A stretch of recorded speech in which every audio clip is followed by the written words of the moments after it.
With the help of Hashem, we are learning Hilchos Gezeilah V'Aveidah Perek Shloisha Asar, which will continue to learn about lost articles and the times where they have to be returned. We're going to learn about Yush, etc. This chapter has 20 halachas, beginning with halacha Aleph.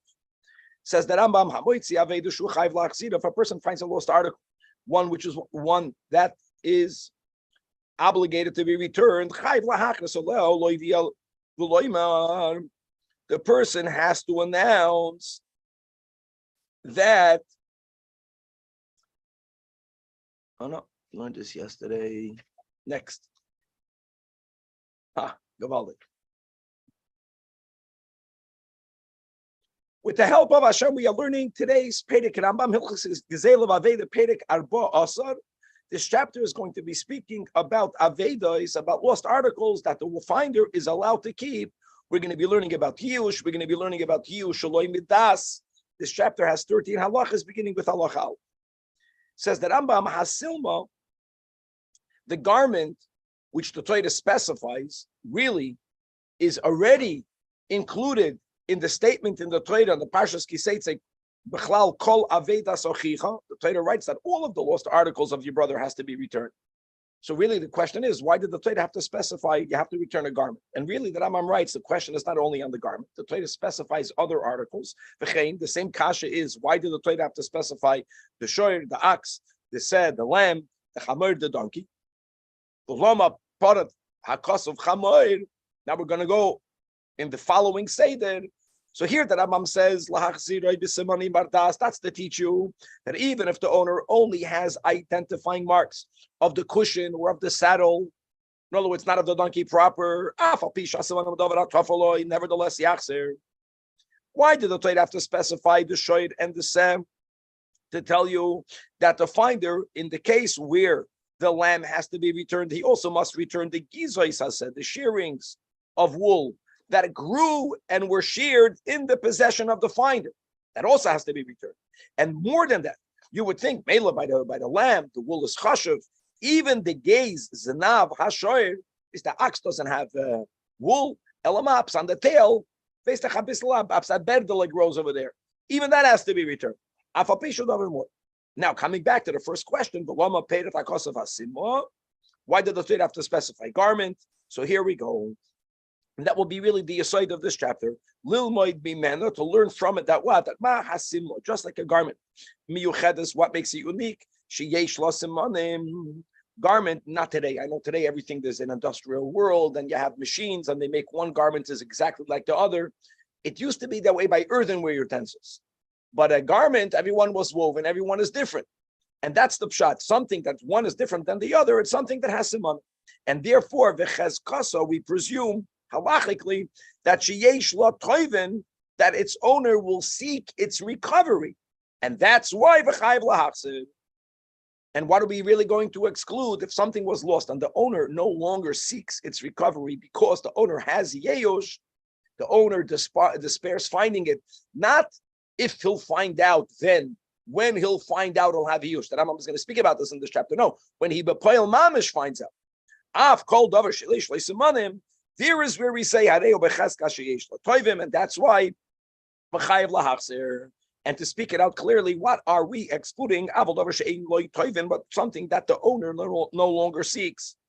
The owner is despaired of ever getting it back. This belongs to the owner, and the chiddush will be, even though it has a siman. As we'll give examples, just to give now an example. If something was lost in a very public place, that most people there are goyim.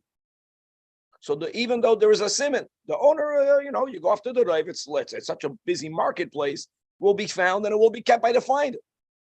Halacha beis zaklal ba'aveidah. That's the big rule. Called over she'ein by siman. Even shavet, if it's lost, and this is very important. The yodu by haba olam shavet, and the owner already found out. Then the example that Rambam gives will be a masmid, one nail. Because as we learned already, and we'll learn more, that sometimes even if this article in itself doesn't have any identifying marks, but if a person lost 4 of them and they were piled one on top of the other in an unusual way, that in itself is a sin. But if you lost one, or machad achad, one needle or one coin, Anything that has a siman and an identifying mark, like a simlam, like a garment, or like a behemoth. Here, we're going to begin with the presumption, halachic presumption, with the chazaka.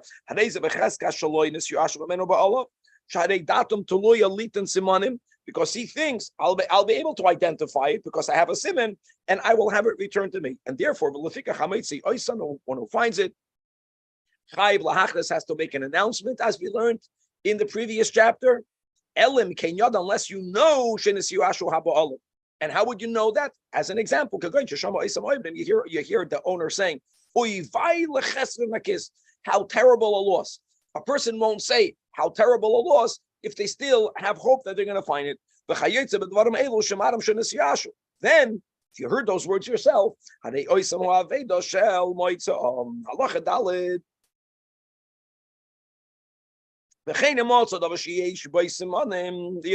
you find something that has a simon.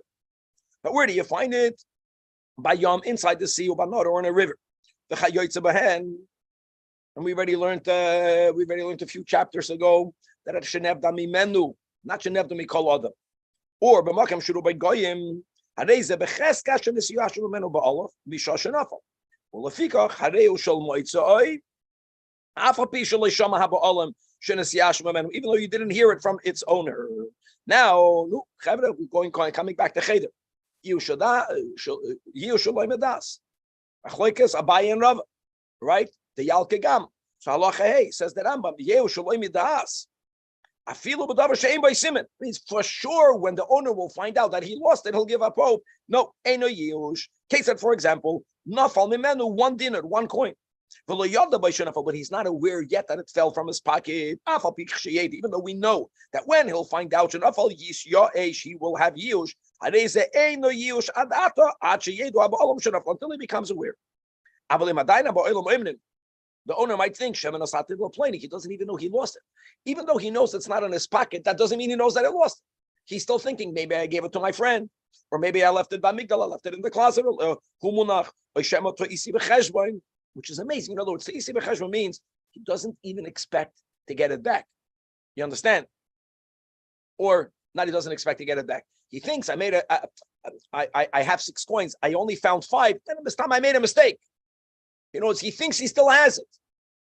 Doesn't matter. That's not the yush.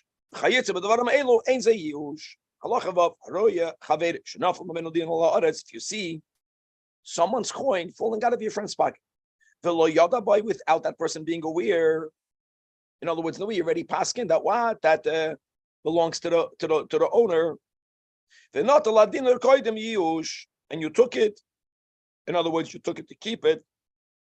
So first of all, says that Rambam oivel ala seiv al shnei lavim k'may shebiyarnon perik yud aleph. In other words, you took it for yourself since it doesn't yet belong to you. So aside of that saying the lois aseh, remember we also have the lois sigzel. And now the Rambam says a gavaldik chiddush. Va'afilu hechzeloi hadinur la'achash shenisyoish. At some point, the owner found out that he lost it, and then he taka had yush.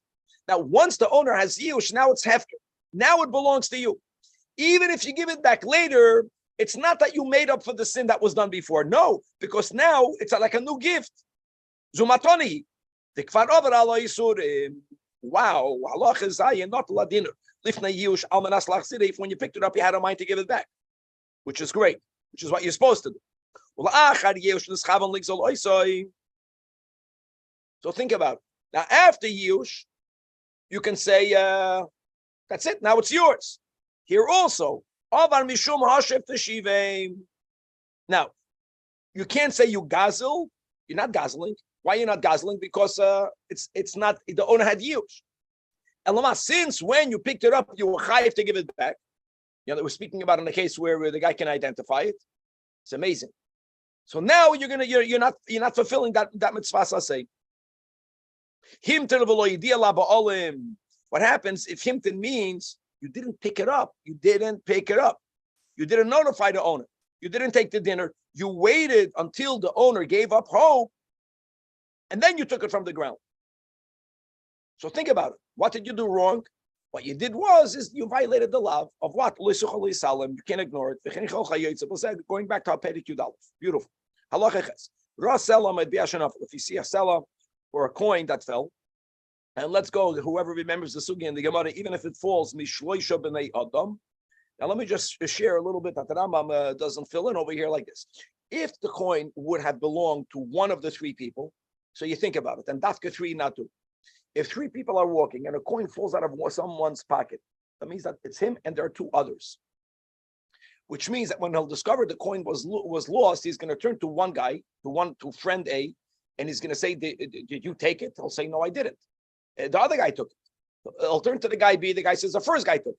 It'll be very hard for him to get it back. In such a case, we're going to say that the owner had yush.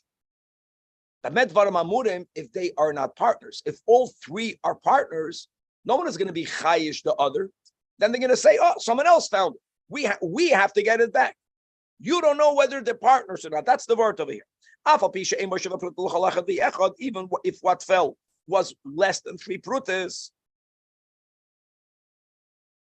so you can say that what? You can say that what? So now you can say the Gemara says mimanavsha. If the coin belongs only to one of the three, like we explained, you'll have yush, because the guy can never get it back because he'll think that one of the two stole it and he won't even know which one to accuse. If it belongs to all three, then you can argue there's no chiyuv to give it back because no one has the ownership of a pruta, right? It's worth less. It's worth less than the 2 prutas. Still, the Rambam says chayv lahachzir because first of all, they might be shutful, which is the only heichatimsa where you have to give it back. No one owns a pruta. It's possible that when they discovered it was lost, one person knowing that since all three of them own this coin, which means none of them have the ownership of a pruta, which means that whoever finds it can keep it, says, no, I don't want the guy who will keep it. One guy will be Michael, his share to the other, which means one of the two will own more than a pruta. Maybe they were partners. Now, and that's machayib, the finder, to announce it and to give it back if there are simonim. You see your friend Reuven sees the owner sees his coin falling into sand, or inside dust. Then it's alimimenu, and when something falls on the ground, as long as you can see it, you didn't even lose it.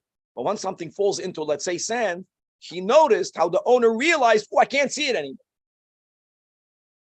Now, at what point do we say the owner gave up hope? So we say, the moment you cannot see your coin, the choil or ba'afar, it's as if it's just like if you see your coin falling into the sea or into a river. Then we say that whoever finds it keeps it.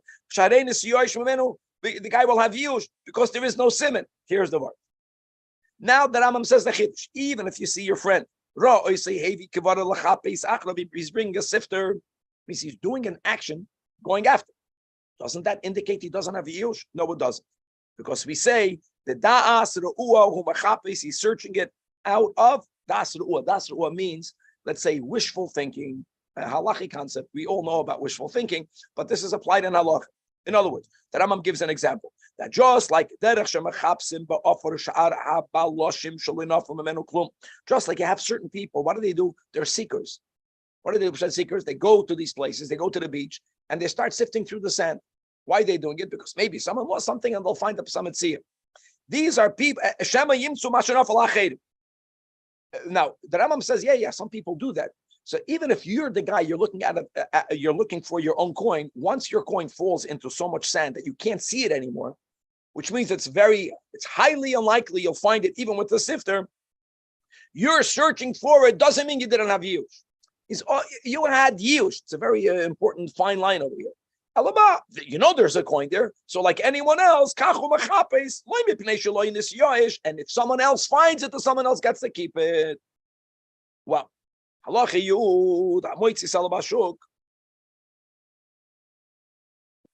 you find a coin in the marketplace, but so your fellow comes and tells you, I heard you found a coin. Let me identify it. It's mine. And let me tell you, the Chadashi, it's a new seller. The Shal Medina Ploinisi, it's from that Medina. The Shal Melech Ploini. And more than that, even if the fellow says, Shemi Kasiv Aleha, my name is written on it. Right? Remember that sugya, Lo Yomar Klum. Don't forget, like we learned in the previous chapter, right? Two Edom say that it was sewn for you. Two other Edom says that it fell out of the possession of a second person. We give it to the second person. Just because something was made for you, it doesn't mean it always was yours. At some point, you gifted it, you sold it. Avada, so by money. Because if I write my name on a dollar bill, it's always my dollar bill. And if I buy a coffee, that wouldn't work today. Today, a coffee you need is $80 here in LA. If you buy something, it used to be that for a dollar you can buy something.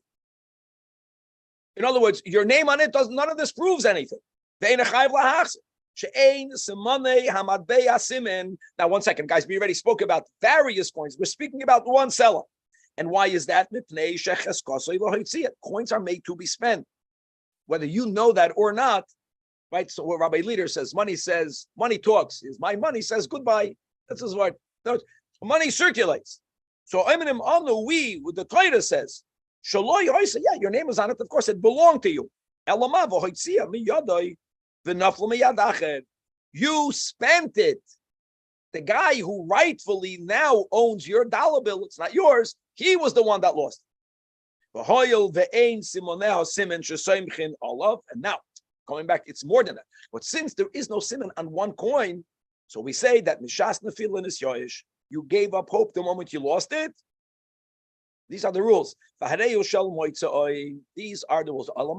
Only one thing to remember, that if someone, Reuven has his wallet falls out of Reuven's pocket, if Reuven is not aware yet that the wallet fell out of his pocket, even though he'll be aware very quickly, like Chazal say, people constantly are tapping their wallets, which is mamash metzias.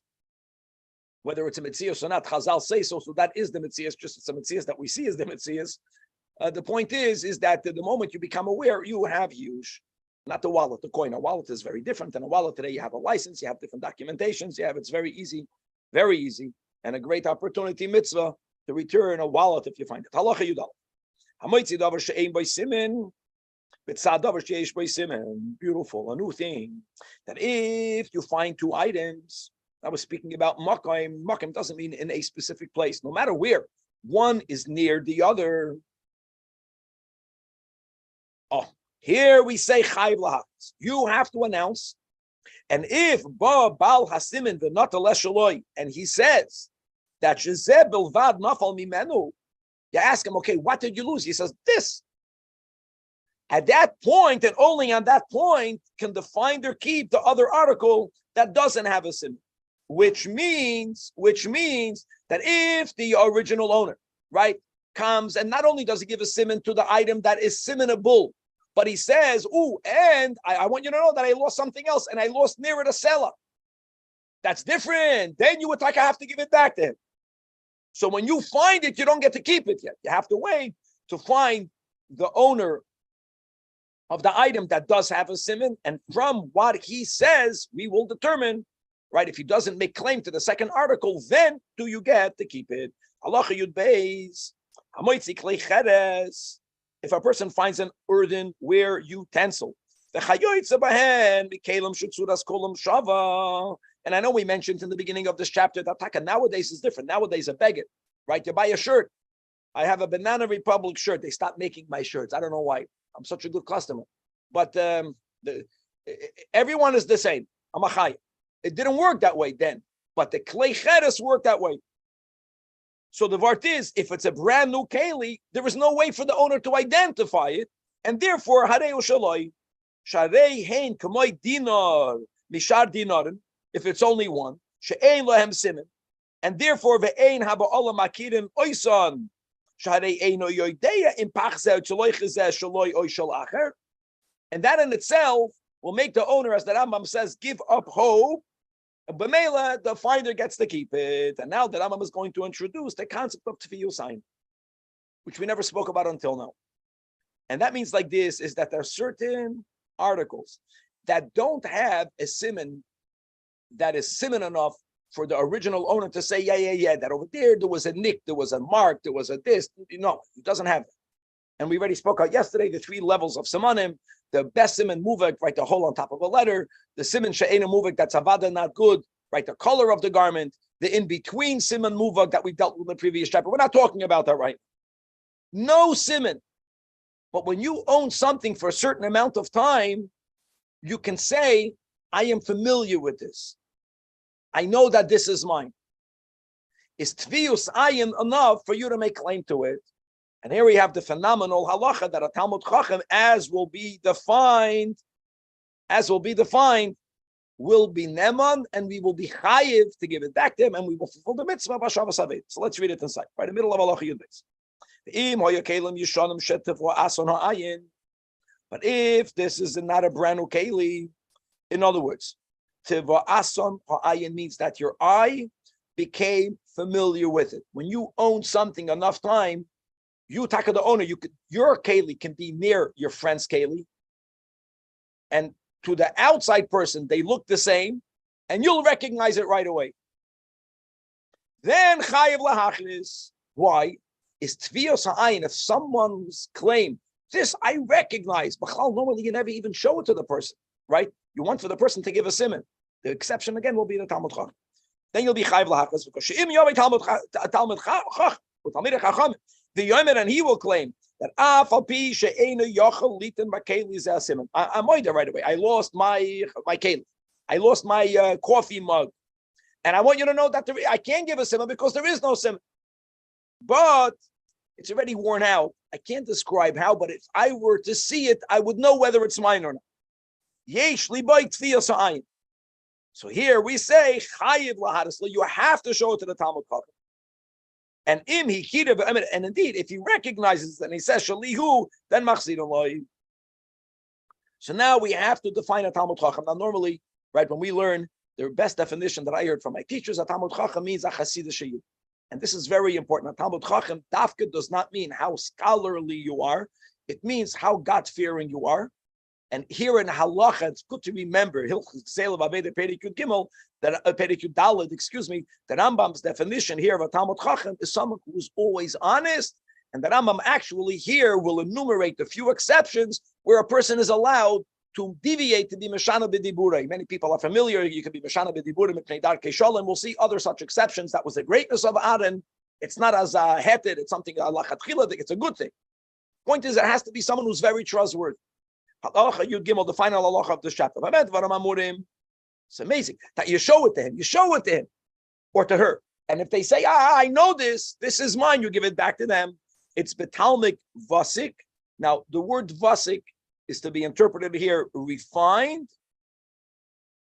And now we are defining refined. She'enoi meshana b'diburei klal. Zero falsehood. Zero falsehood. There's a story that one of the Chavedim, one of the Talmidei Hamagid, one of the Chavedim of the Alter Rebbe, maybe one of the Talmidim of the Alter Rebbe, was going a little bit off the trodden path. And they wanted to know how to deal with him. And they asked the Alter Rebbe what to do. The Alter Rebbe did not give an eitz. They asked one of his colleagues, these were big tzaddikim. So he said that someone should go over to this person and to tell him that they had a dream that if he's not going to right away straighten out, they're going to put him into a cheder. Now, the truth is, no one had such a dream, or no one made such a hachlat. And when you say the word chedem, don't have in mind with a ches, have in mind with a chaf. If you won't get better, we're going to bring you into the vineyard of Torah. But that person will understand it, that he's being threatened. And my friends, up until our generation, that was the way it worked. You want to get someone straight, you'll threaten them. Anyway, they did it, and it worked. So they went to the Alter Rebbe and they asked the Alter Rebbe, why didn't you give this eitzah? So the Alter Rebbe says, you cannot tell a person a falsehood. If you're telling a person chedem, and you mean with a chaf, and he hears a ches, he couldn't work with that. It has to be someone that's purely honest. Someone who's honest on that level of integrity, taka, you trust. Element now, the rest of the halach is the parenthesis. In other words, even people that are she'ena meshana b'diburei klal, there's always exceptions. And what will be either b'divrei shalom, to promote peace, or b'mesechta, or someone asks you, what are you learning? There are times that you could and maybe even should tell them you're learning another mesechta, that Rambam will explain every case. Oy b'mita, what bed did you sleep on?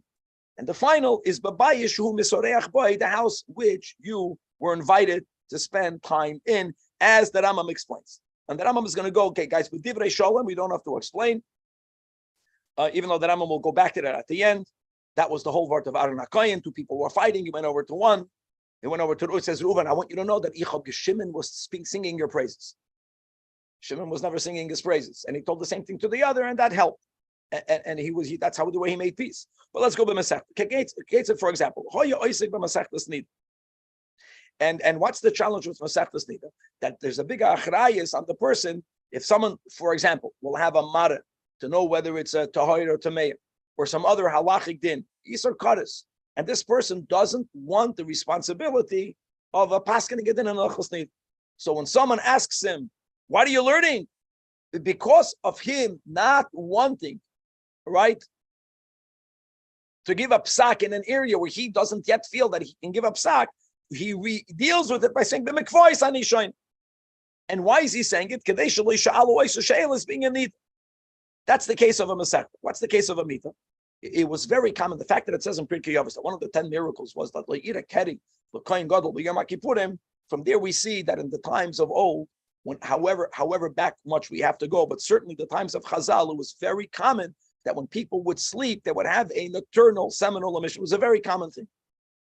And it was a shameful thing.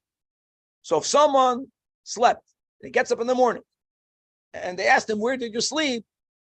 The guy doesn't know. He says, maybe he had a Hitzos Keri, and he doesn't want people to see it. And people will think that maybe it was, God forbid, intentional. So he can say, I slept in the other bed.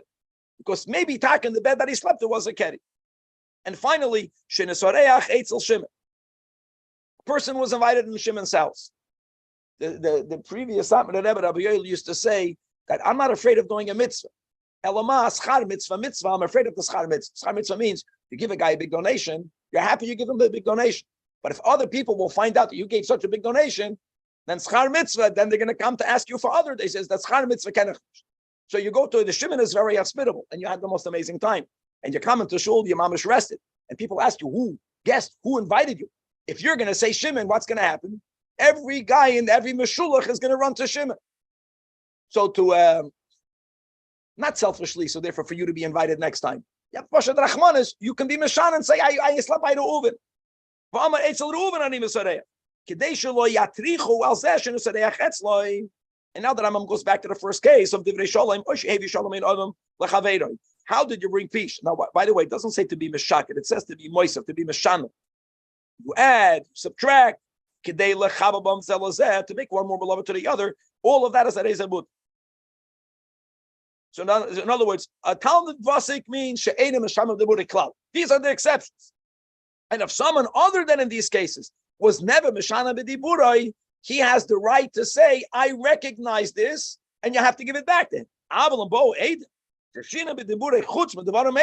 Even only one time, that's it. You have to give a bona fide sibin. God willing to be continued.